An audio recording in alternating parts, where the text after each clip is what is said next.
विद्यार्थी मित्रांनो, प्रकरण 10 याच्या भाग 3 मध्ये सर्वांचं स्वागत आहे. आपण प्रकरण 10चा अभ्यास करतोय. शीतयुद्ध. शीतयुद्ध म्हणजे काय? शीतयुद्धाच्या दरम्यान झालेले अनेक करार आपण मागील 2 व्हिडिओमध्ये बघितलेले आहेत, पार्ट 1 आणि पार्ट 2 मध्ये. पार्ट 3 मध्ये आपल्याला अभ्यासायचा आहे तो भाग म्हणजे वसाहतवाद विरोधी भारताची भूमिका. सार्क परिषद जी भरलेली होती आशिया खंडातील देशांसंबंधी, आणि याचबरोबर राष्ट्रकुल कॉमनवेल्थ ही जी एक संकल्पना आहे, आपण या तिन्ही अत्यंत महत्त्वाच्या मुद्द्यांचा अभ्यास ह्या पार्ट 3 मध्ये अभ्यासणार आहोत. चला तर मग आपला आत्ताचा मुद्दा आहे वसाहतवाद विरोधातील भारताची भूमिका. वसाहतवाद म्हणजे काय हे आपण प्रकरण 2 मध्ये अभ्यासलेलं आहे. आपल्या सामर्थ्याच्या जोरावर एखादा भूप्रदेश जिंकून आपले राज्य स्थापन करणं याला वसाहतवाद असं म्हणतात. बघा, लक्षात घ्या, आपल्या सामर्थ्याच्या जोरावर दुसऱ्यांचा प्रदेश प्राप्त करणं म्हणजे वसाहतवाद. सुरुवातीपासूनच या वसाहतवादाविरोधी भारताची भूमिका ही अत्यंत तीव्र आणि विरोधी होती. वसाहतवादाला भारताचा पहिल्यापासूनच हा नकार होता. खरं तर स्वातंत्र्यपूर्व काळापासूनच भारताने वसाहतवादाचा विरोध केलेला आहे. आंतरराष्ट्रीय राजकारणामध्ये देखील भारताने तटस्थ राहण्याचीच भूमिका स्वीकारलेली आहे. अन्य राष्ट्रांच्या सार्वभौमत्वाविषयी तो नेहमीच आदर ठेवतोय आणि भारताचं असं म्हणणं आहे, जगा आणि जगू द्या. सर्वांच्या प्रादेशिक सीमाबाबतही तो आदर ठेवतोय. याबाबतही अनेक उदाहरणं आहेत, जसं की 1949 मध्ये दिल्ली परिषदेत भारताने इंडोनेशियाच्या स्वातंत्र्य चळवळीला पाठिंबा दिलेला आहे, कारण भारतही 150 वर्ष ब्रिटिशांच्या पारतंत्र्यामध्ये जखडलेला होता. त्यामुळे वसाहतवाद याला त्याने पहिल्यापासूनच विरोध दर्शविलेला आहे. याशिवाय आफ्रिकन ज्या काही वसाहतीची मागणी करत होती, आफ्रिकन वसाहती स्वातंत्र्याची जी मागणी करत होती, यालाही भारताने दुजोरा दिलेला आहे. संयुक्त राष्ट्रात आफ्रिकेने वसाहताची बाजू कणखरपणे मांडलेली आहे. विश्वस्त राष्ट्रांच्या ताब्यातील प्रदेशांना स्वातंत्र्य देण्याची मागणी देखील भारतही करत होता. याशिवाय दक्षिण आफ्रिकेतील लोकांना दिल्या जाणाऱ्या अपमानास्पद वागणुकीचा प्रश्न संयुक्त राष्ट्रासमोर मांडण्याचा प्रयत्न भारताने केलेला आहे. यावरून आपल्याला असं दिसून येतं, प्रत्येकाला स्वतंत्र जगण्याचा अधिकार आहे, तो जगावा. प्रत्येकाच्या स्वातंत्र्याला भारत आदर ठेवतोय, अशी ही भारताची भूमिका होती. पुढचा अत्यंत महत्त्वाचा मुद्दा आहे. ऑब्जेक्टिव्हसाठी यामध्ये अनेक प्रश्न विचारले जाऊ शकतात. याशिवाय सविस्तर उत्तरांमध्ये देखील सार्क परिषद ही विचारली जाते. सार्क ही एक संघटना आहे, ज्याचाच फुल फॉर्म होता the south Asian association for regional cooperation. लक्षात घ्या, अत्यंत महत्त्वाचा मुद्दा आहे. South Asian association for regional cooperation अशी ही सार्क नावाची संघटना स्थापन झालेली आहे. ही स्थापन करण्याचा जो इतिहास असा होता, आशिया खंडातील देशांच्या विकासासाठी संघटना असावी, आशिया खंडातील देश यांचा विकास करण्यासाठी एखादी संघटना असावी, असं मत बांगलादेशचे जे प्रमुख होते झिया उर रहमान यांनी मांडलेला आहे. झिया उर रहमान, आणि यानुसारच ही संघटना स्थापन करावी असा हेतू पुढे आलेला आहे. पुढची जी घटना या सार्कच्या स्थापनेमागे घडत होती ती म्हणजे 1981 मध्ये बांगलादेश, भारत, म्यानमार, मालदीव, नेपाळ, भूतान, पाकिस्तान म्हणजे हे सगळे आशिया खंडातील देश आहे, यांचे प्रतिनिधींची जी बैठक आहे ती कोलंबो येथे भरलेली आहे. 1981 मध्ये ही दुसरी घटना घडली. यानंतर 1983 मध्ये नवी दिल्ली येथे सार्कचा जाहीरनामा प्रसिद्ध झालेला आहे. सगळ्या या देशांचे परराष्ट्र मंत्रींची बैठक झाली आणि यावेळी सार्कचा जाहीरनामा प्रसिद्ध झाला. तर 1885 मध्ये ढाका येथे सार्कची संघटना स्थापन करण्यात आली. सार्क ही दक्षिण आशियातील सर्व देश एकत्रित येऊन त्यांनी आपल्या विकासासाठी, आपल्या आर्थिक सामाजिक विकासासाठी एक संघटना स्थापन करण्याची गरज व्यक्त केली आणि त्यातून 1985 मध्ये ढाका येथे सार्कची स्थापनाही झालेली आहे. या सार्क ही जी संघटना आहे ते स्थापन करण्यामागचं जे उद्दिष्ट होतं, जे ध्येय होतं ते म्हणजे सदस्य राष्ट्रांच्या सर्वांगीण विकासासाठी सहकार्य करणे आणि विकासाचा वेग वाढवणे. जे काही सदस्य राष्ट्र होते, म्हणजे आपण बघितले भारत असेल, बांगलादेश असेल, म्यानमार असेल, मालदीव, नेपाळ, भूतान आणि पाकिस्तान, या सदस्य राष्ट्रांच्या सर्वांगीण विकासासाठी आणि एकमेकांना सहकार्य करायचं आहे आणि त्यांच्या विकासाचा वेग वाढवायचा आहे, त्यांचं पहिलं ध्येय. दुसरं, दहशतवाद आणि अंमली पदार्थांचा तस्करी अशा विघातक गोष्टींना विरोध करणे हे देखील सार्कचे उद्दिष्ट आहे. परस्पर विश्वास वाढवण्यासाठी सामंजस्याचे वातावरण निर्माण करून समस्यांचे निराकरण करणे. याशिवाय प्रादेशिक, विभागीय आणि आंतरराष्ट्रीय पातळीवर समविचारी संघटनांशी सहकार्य ठेवणे आणि आंतरराष्ट्रीय पातळीवर सामायिक हितासाठी प्रयत्न करणे. आंतरराष्ट्रीय पातळीवर एकमेकांना सहकार्य करणे हे सार्कचे ध्येय होते. याची रचना बघूया आपण सार्कची. याचं मुख्यालय जे आहे ते काठमांडू, नेपाळची जी राजधानी आहे काठमांडू या ठिकाणी सार्कचे मुख्यालय आहे. वर्षातून एकदा त्यांची बैठक होते. हे सगळे जे काही सभासद राष्ट्र आहेत ते एकत्रित येतात आणि आपल्या व्यापारासाठी, विकासासाठी हितगुज करत असतात, विचारांची देवाणघेवाण करत असतात. याशिवाय सार्कच्या मुख्य सचिवांचा कार्यकाल हा 3 वर्षांचा असतो. या पदांवर सार्कच्या पदांमध्ये सरचिटणीस, 7 संचालक आणि कर्मचारी वर्ग यांच्या वेतनासाठी वार्षिक वर्गणी सभासद राष्ट्रांकडून घेतली जाते. हे सार्कचे जे कर्मचारी वर्ग आहे, या संघटनेसाठी जो कार्यकाळ आहे, कार्य करणारे जे सभासद आहे त्यांच्यासाठी जो काही फंड लागतो तो या सभासद राष्ट्रांकडून घेतला जातो. सार्कच्या मुख्य सचिव पदाचा कार्यकाल 3 वर्षांचा आहे, मगाशी सांगितल्याप्रमाणे.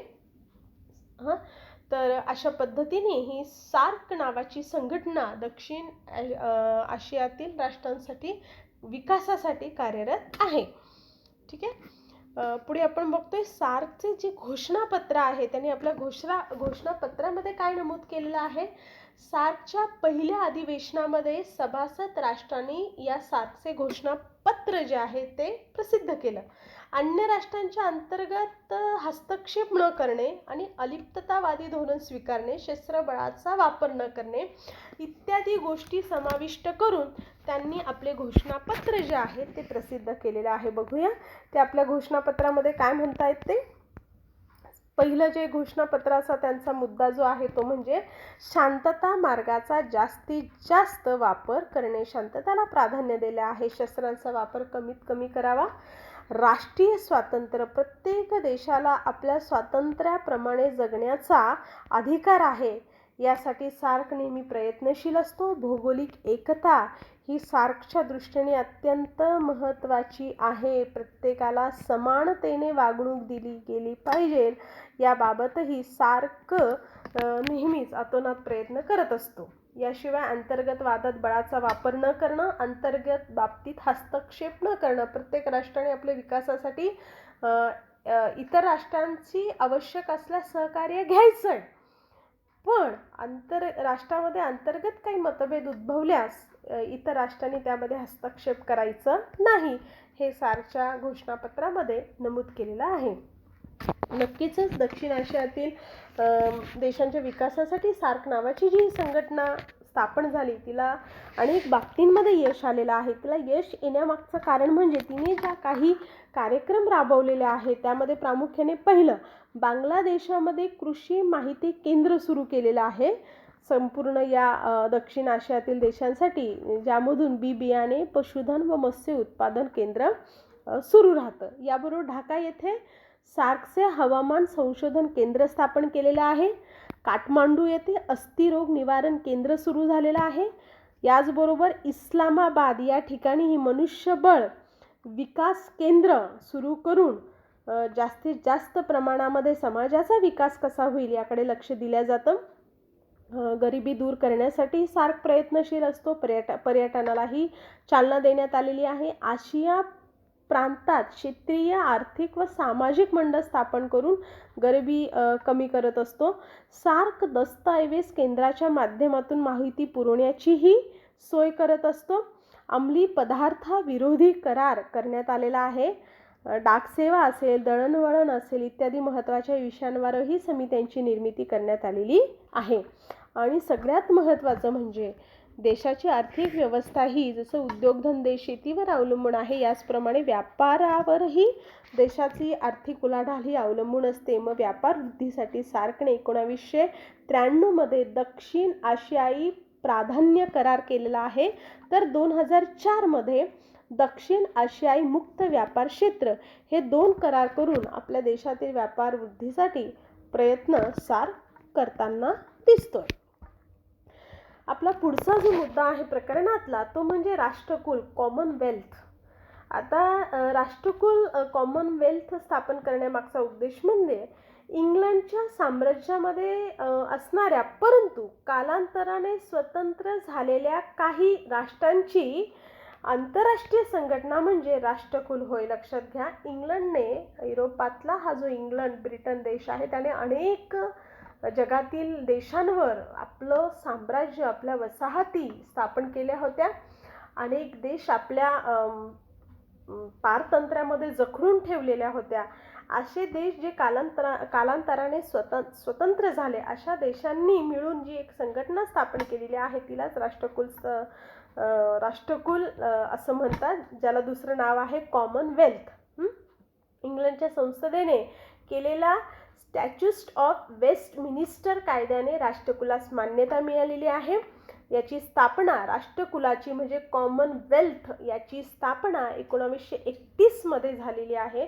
परंतु तिला अधिकृत दर्जा जो आहे तो 1947 प्राप्त झालेला आहे. लक्षात घ्या, अत्यंत महत्त्वाचा इतिहास आहे हे. राष्ट्रकुल ज्या काही ही एक संघटना आहे कॉमनवेल्थ नावाची, हे 1931 जरी स्थापन झाली असली तरी तिला अधिकृत दर्जा जो आहे तो 1947 मिळाला. आणि याचं मुख्य सचिवालय हे लंडन या ठिकाणी आहे. ठीक आहे.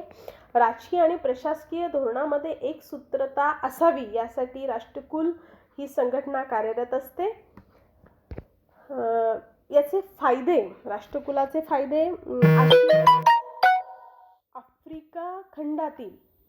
आशिया आफ्रिका खंडातील इंग्लंडच्या वसाहतींना स्वातंत्र्य मिळवण्यात या राष्ट्रकुल संघटनेचा महत्त्वाचा वाटा होता.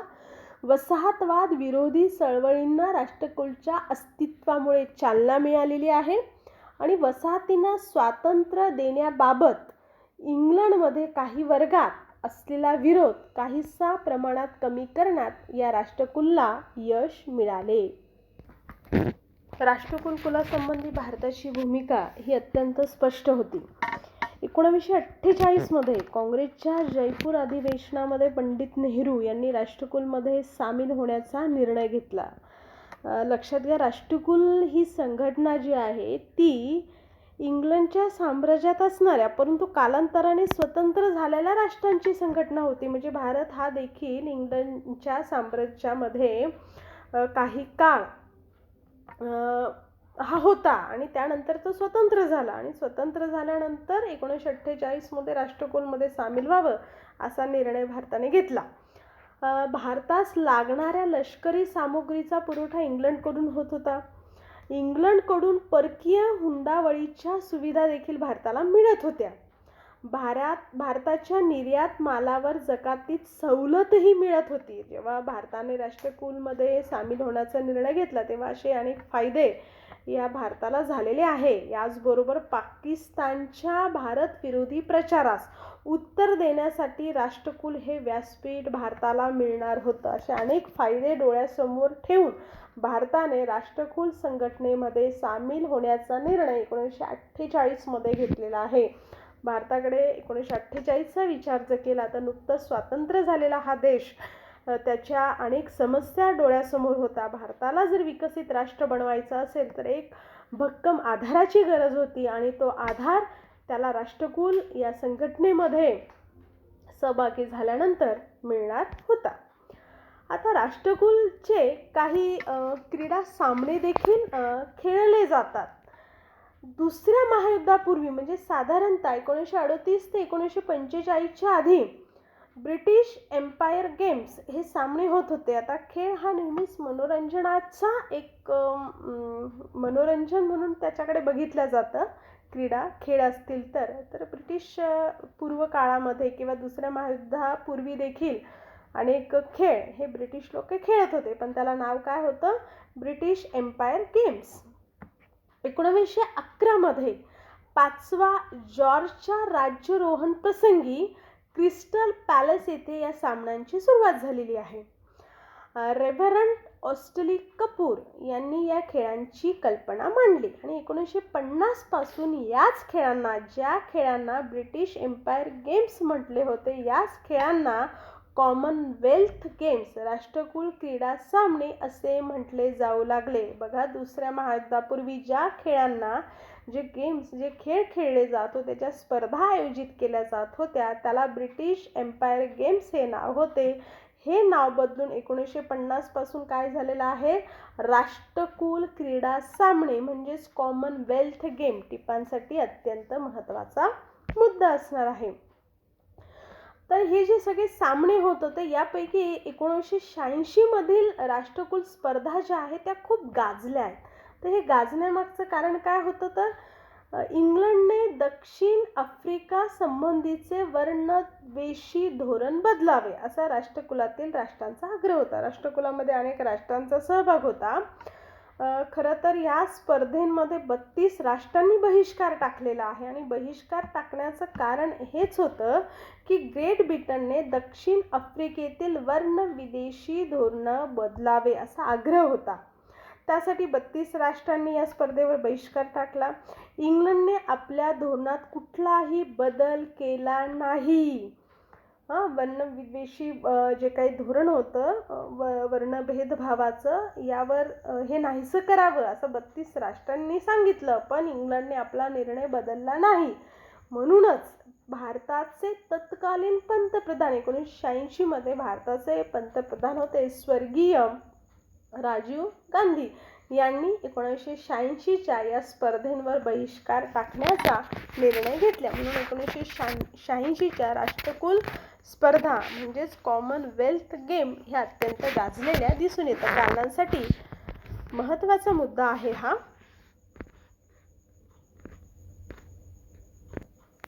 कारणांसाठी महत्त्वाचा मुद्दा आहे हा. 1986च्या राष्ट्रकुल स्पर्धा खूप गाजल्या होत्या किंवा 1986 मध्ये राष्ट्रकुल स्पर्धेंवर 32 राष्ट्रांनी बहिष्कार टाकला. तर का टाकला? ग्रेट ब्रिटनने दक्षिण आफ्रिकेतील वर्णविद्वेषी धोरण बदलावे असा आग्रह होता, मात्र इंग्लंडने कुठले आपलं धोरण बदललं नाही. म्हणून 32 राष्ट्र आणि त्यामधला भारताचे वतीने पंतप्रधान राजीव गांधी यांनीही या स्पर्धेमध्ये भारत देश सहभागी होणार नाही असा निर्णय घेतलेला आहे. विद्यार्थी मित्रांनो, अत्यंत महत्त्वाचं असं आपलं हे 10वं प्रकरण शीतयुद्ध. शीतयुद्धाची संकल्पना, शीतयुद्धाच्या दरम्यान झालेले राष्ट्रांमधले अनेक करार आणि याचबरोबर वसाहतवाद विरोधी भारताची भूमिका, अलिप्ततावाद म्हणजे काय आणि अलिप्ततावादाच्या अनेक ज्या परिषदा झालेल्या आहे, एकूण 9 परिषद आपण बघितल्या. आणि शेवटचा मुद्दा सार्क आणि राष्ट्रकुल स्पर्धा कॉमनवेल्थ गेम्स.